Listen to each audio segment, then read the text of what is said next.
안녕하세요. 주말 가는 집입니다. 많은 분들이 자연에서 전원 생활을 하는 것을 꿈꾸십니다. 아마도 도시에서의 삶이 여러 면에서 만족스럽지 못하기 때문에 전원 생활을 고려하시는 게 아닐까 그렇게 생각을 해보는데요.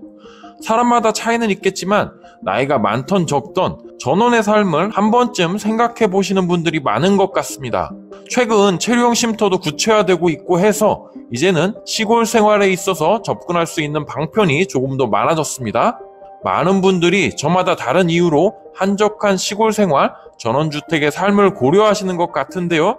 그런데 이 중에 상당히 많은 분들이 시골에서의 삶을 적응하지 못하고 다시 도시로 돌아가는 경우도 많이 봤습니다. 저희도 솔직히 전원주택에서의 삶을 2년 동안 해보고 결국 좋다고 생각했던 전원의 삶을 포기하고 다시 도시로 복귀했던 경험이 있는데요. 심지어 어떤 분들은 1년 만에 다시 돌아가는 분들도 있더라고요. 오늘은 사람들이 왜 시골 생활을 포기하는지 그 이유에 대해서 한번 정리를 해볼까 합니다. 그리고 영상 마지막에는 어떤 식으로 접근을 해야 시골 생활을 조금 더 익숙하게 잘 헤쳐나갈 수 있는지에 대해서도 말씀드릴 테니 전원생활, 시골 생활을 계획 중이시라면 이 영상을 꼭 한번 보시고 않을 자신이 있는지 한 번쯤 생각해 보시면 좋을 것 같습니다. 자, 그럼 시골 생활을 포기하는 첫 번째 이유부터 한번 알아보겠습니다. 구독, 좋아요는 영상을 제작하는데 많은 도움이 됩니다. 아직 안 하셨다면 지금 바로 부탁드리겠습니다. 자, 영상 보시죠. 첫 번째는 시골 생활이 육체적으로 힘들어서 떠나는 분들이 있는 것 같습니다. 사실 이건 시골 생활을 깊게 고민해보지 못해서 이런 일들이 일어나는데요. 오늘 이 영상을 보시는 분들도 시골 생활, 전원 생활에 대한 막연한 동경, 행복함만이 가득하다는 생각, 여유로움 등등 이런 것들을 생각하고 있으시지 않으신가요? 물론 이런 것들이 전혀 없는 것은 아니지만 그렇다고 이것들이 전부다는 절대 아닙니다. 하나의 생활 과정에서 느낄 수 있는 부분이고요. 전반적으로 본다면 시골 생활은 정말 바쁘다고 보셔야 합니다. 도시에서는 머리가 아플 정도로 이것저것 생각해야 할 것들이 많아 바쁘겠지만 시골은 머리보다는 몸이 바쁩니다. 그만큼 해야 할 것들이 많다고 보시면 되는데요. 간단하게 도시에서 아파트에 사는 사람과 주택에 사는 사람을 비교하면 쉽게 이해하실 텐데요. 아파트는 관리실, 경비원들이 있잖아요. 또 청소해주시는 청소 아주머니들도 있습니다. 관리실에서는 보일러가 문제가 있거나 전기가 문제가 있을 때 관리실에 연락하면 무엇이 문제인지 수리공을 불러야 하는지 알려주고요. 심지어는 잘 아시는 수리공까지 수배를 해주십니다. 또 경비원들께서는 주변 정리정돈이나 낙엽 청소, 그리고 잔디 관리 등 여러 가지를 해주시잖아요. 아, 맞다. 쓰레기 분리수거도 아주 큰일이죠. 분리만 해서 갖다 버리면 모든 것을 다 경비원들께서 수거업체를 불러서 처리를 다 해주시는데요. 전원주택은 이런 것들을 모두 다 내가 해야 한다고 보시면 됩니다. 또 시골 주택에 도시가스나 상수도가 들어오면 다행인데요. 이곳이 저희가 살던 전원주택이었습니다. 여기는 도시 근교에 위치했고요. 근처 저수지가 있어 산책하기도 정말 좋았던 곳입니다. 아주 시골도 아닌데 이곳은 지하수와 LPG 가스 보일러를 사용했습니다. 혹시 상수도와 지하수, 도시가스 보일러와 LPG 가스 보일러에 대해서 어떤 차이점이 있는지 모르시는 건 아니겠죠? 만약 이런 것을 모르신다면 시골 생활의 준비가 아직 안 되었다고 보시면 됩니다. 지하수는 겨울에 동파 걱정을 해야 하고요. LPG 가스 보일러는 잔여가스가 남았는지 그리고 보일러 배관도 항상 동파 걱정을 하셔야 하는 등등 정말 챙겨야 할 것들이 많답니다. 더구나 잔디마당이 넓으면 좋겠다고 생각하시는 분들이 많으시죠. 이게 전원주택의 아주 필수적인 요소이긴 하지만요. 이 잔디마당이 누군가 관리를 해준다면 정말 행복한 공간이지만 내가 직접 관리를 해야 한다면 잔디가 왜 이리 빨리 자라는지 느끼실 거고요. 왜 잔디만 자라야 하는데 잡초가 이렇게 빨리 퍼지는지 실감하시게 될 겁니다. 귀찮아서 그냥 팽개쳐버리면 그 일이 곱절로 되돌아온다는 거 느끼실 거고요. 땀을 삐질삐질 흘리면서 다시 잔디 깎고 잡초 뽑아내고 하실 겁니다. 그리고 이 밖에도 해야 할 것들이 정말 많습니다. 전기가 나가면 분전반에 가서 뭐가 문제인지 다 내가 확인해야 하고요. 겨울에 눈이 오면 정말 아파트 경비원들이 보고 싶어진답니다. 넉가래 아시죠? 모르시나요? 바로 이렇게 생긴 겁니다. 이걸 넉가래라고 부르는데요. 겨울 되면 이 넉가래가 없으면 큰일 난답니다. 이 작은 경사에도 차가 올라가지 못하고 정말 위험해지기 때문에 눈이 오면 바로바로 치우는 습관은 당연히 생길 수밖에 없답니다. 이 정도 말씀드렸으면 어느 정도 이해하실 겁니다. 시골 생활을 경험하셨던 분들은 또 다른 힘들었던 것들도 한번 댓글에 남겨주시면 좋을 것 같습니다. 물론 이 모든 것들을 다 돈 주고 해결할 수도 있겠지만 아주 부자가 아니시라면 인건비가 하늘 모르게 치솟는 요즘 세상에서 남의 손을 빌려 이런 것들을 해결하겠다는 분들이 많지는 않으실 겁니다. 따라서 생각했던 것들보다 2배, 3배 이렇게 부지런하셔야지만 이 시골 생활, 전원 생활에 적응하실 수 있으니 이 점 꼭 명심하시고 시골 생활에 도전하셔야 한답니다.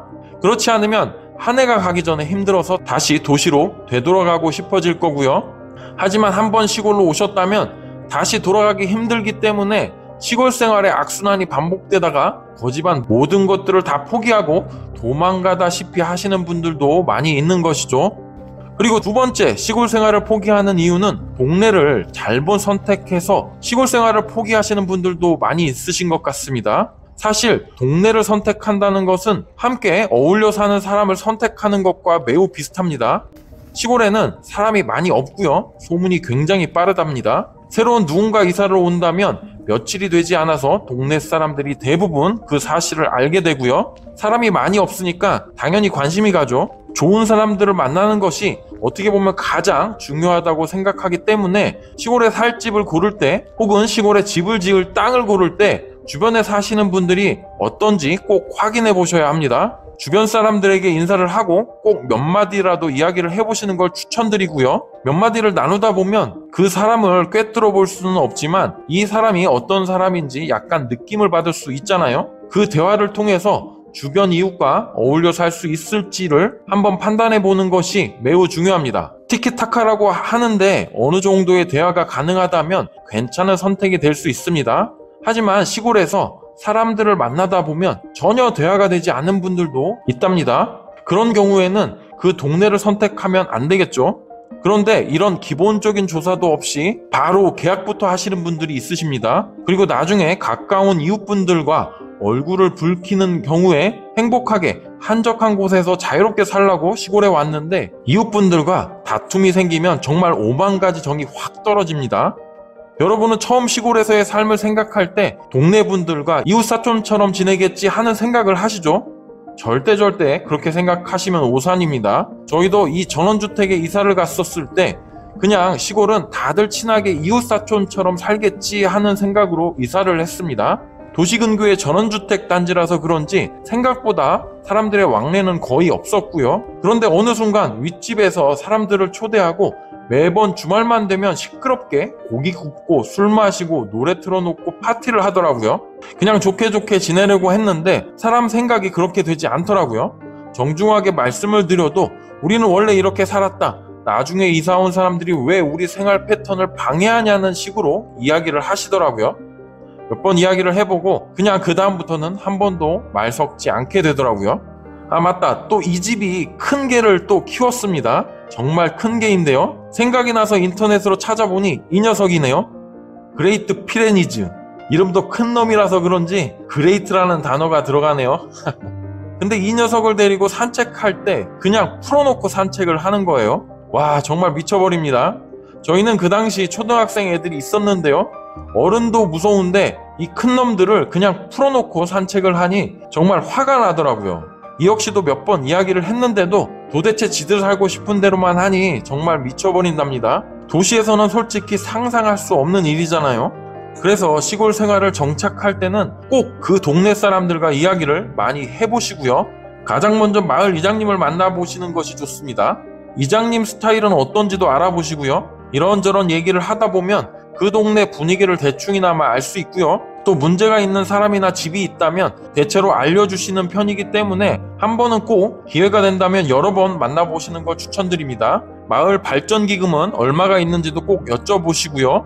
터무니없게 이런 것들을 요구하시는 분들도 있다고들 하니까요. 저희는 경험해보지 않은 사항이라 뭐라 말씀은 못 드리겠지만 혹시 부담되는 발전기금을 내고 있으신 분들도 댓글로 남겨주시면 시골 생활을 하시려는 분들에게 도움이 될 수 있을 것 같네요. 참, 그리고 꼭 이장님 댁에 찾아갈 때는 그냥 찾아가기보다는 바카스 한 박스는 꼭 사들고 가시고요. 뭐 시골 생활이 다 이런 거랍니다. 다시금 말씀드리지만 운이 좋아서 동네를 잘 만나는 분들도 있지만 동네 분들 잘 만나셔야지만 아무리 몸이 힘든 시골 생활이지만 서로서로 의지하고 도움도 주고 하면서 행복한 전원 생활을 할 수 있으니까요. 꼭 이 점도 참고하시기 바랍니다. 시골 생활을 포기하는 이유 세 번째는 정말 이해가 안 되실 텐데요. 바로 너무나도 외로워서입니다. 한적함이 좋아서 시골 생활, 전원 생활을 선택하셨잖아요. 그런데 실제로 시골 생활을 하다 보면 이 한적함이 하루 이틀이면 되는데 이게 일주일, 한 달이 되면 사람이 슬슬 외로워진답니다. 동네 분들 잘 만나서 이런저런 이야기를 하고 금방 친해지면 모르겠지만 솔직히 낯선 이방인이 특히 도시에서 살다가 온 사람들의 경우 생각처럼 토착민들과 쉽게 친해지기 쉽지 않고요. 또 생각하는 사고방식들도 차이가 많이 있을 수 있습니다. 저희가 이사를 갔던 이 전원주택도 상당히 저렴한 가격으로 내놓으셨었는데요. 이 집 주인 부부가 50대 후반이었습니다. 아이들은 모두 출가를 하고 두 부부가 전원생활을 하기 위해서 이사를 오셨던 것 같고요. 남편분은 직장을 다니셨고 자주 해외 출장이 있으셨던 것 같습니다. 주로 아주머니 혼자 지내는 시간이 많이 있었던 것 같은데요. 이 아주머니가 저희랑 계약을 하고 나니 왜 이리 싸게 집을 내놓으셨는지 말씀을 해주시더라고요. 저희는 시골 생활을 하려고 들어가고 있는데 자기는 우울증을 걸려 미칠 것 같아 여기를 탈출하기 위해서 집을 싸게 내놓으셨다고 하셨습니다. 진작에 좀 얘기를 해주시지. 그 말에 저희는 아이들도 있고 하니 조금은 다르리라고 생각을 했고요. 가족들이 더 사이가 좋아지고 친밀해지지 않을까 이런 생각을 했었습니다. 그리고 처음 이 전원주택에서의 삶은 가끔 가족들이 놀러오기도 하고 마당에서 바베큐 파티도 하고 아이들 수영장도 만들어주고 처음은 아주 좋은데요. 이게 반복이 되면 이런 것들도 한두 번이지 별로 그 즐거움이 지속되지는 않았습니다. 저희 경험상 한 해 여름, 가을 이렇게 3개월은 재밌었던 것 같고요. 겨울이 되자 너무나도 추웠고요. 이런 곳들은 외부 모임 절대 못 갑니다. 솔직히 대리기사도 부르기 힘들고요. 너무나도 비싸기도 합니다. 어느 순간 가족들과 오손도손 행복함만이 있을 거라 생각했는데 꼭 그렇지는 않았습니다. 특히 남자들의 경우는 직장이 있잖아요. 저 역시 직장이 있어서 평일 낮에는 또 열심히 일하고 해서 그런 것을 많이 못 느꼈지만 여자분들이 주로 많이들 외로워하시더라고요. 친구들과 수다를 떨고 해야 하는데 그런 것들이 생각보다 어려워지니 조금은 외로워 보이기도 했는데요. 저희 와이프 이야기입니다.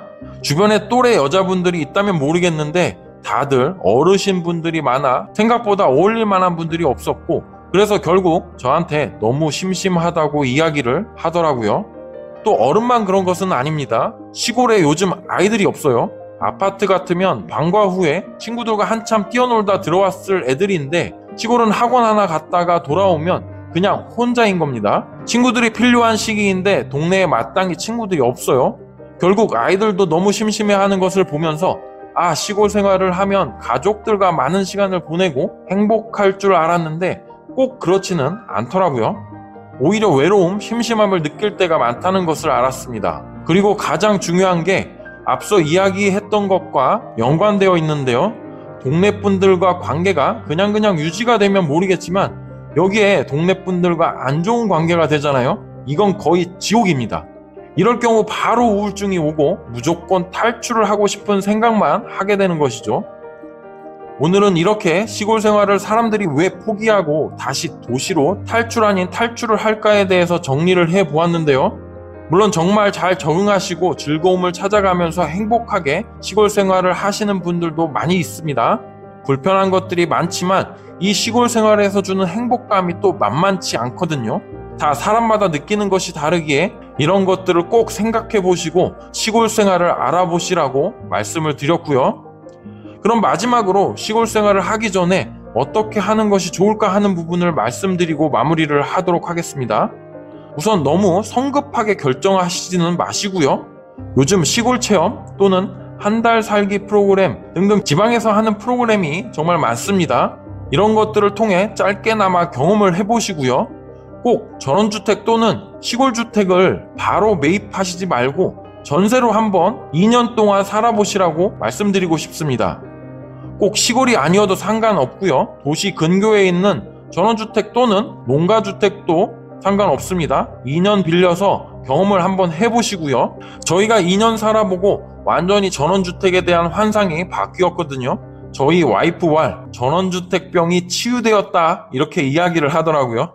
저희도 경험을 해보고 전원주택 이퀄 행복, 이것은 절대 아니다 라는 것을 뼈저리게 느꼈습니다. 이 역시도 내가 시골 생활에 적응할 준비가 되었는지가 아주 중요한 것 같더라고요. 그리고 이제 최령 쉼터가 곧 시행이 됩니다. 올해 말 내년 초부터 바로 시행이 될 텐데요. 여유가 있다면 근교 농지를 매입하셔서 최령 쉼터를 지어보고 주말 농장과 이제 거주의 개념이 들어가 있기 때문에 여기서 한 달 살기, 2달 살기, 1년 살기 등등 한번 해보세요. 오히려 이를 통해서 시골 생활이 어떤 건지, 왜 몸이 힘들어지는지 등등 많은 경험을 하실 수 있을 겁니다. 저희가 지금 이런 경험을 통해서 시골 생활에 적응을 하고 있고요. 나중에는 뭐 어떨지 모르겠지만 8년 전처럼 전원주택병 때문에 무작정 이사를 갔다가 다시 탈출하지는 않을 거라고 생각이 들고요.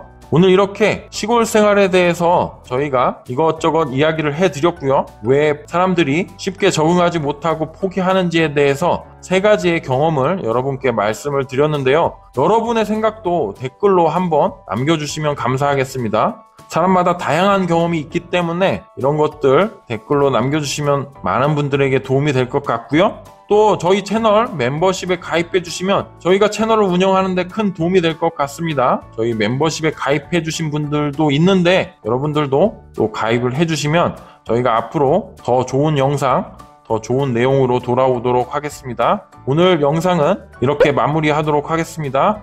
이상으로 주말에 가는 집이었습니다. 감사합니다.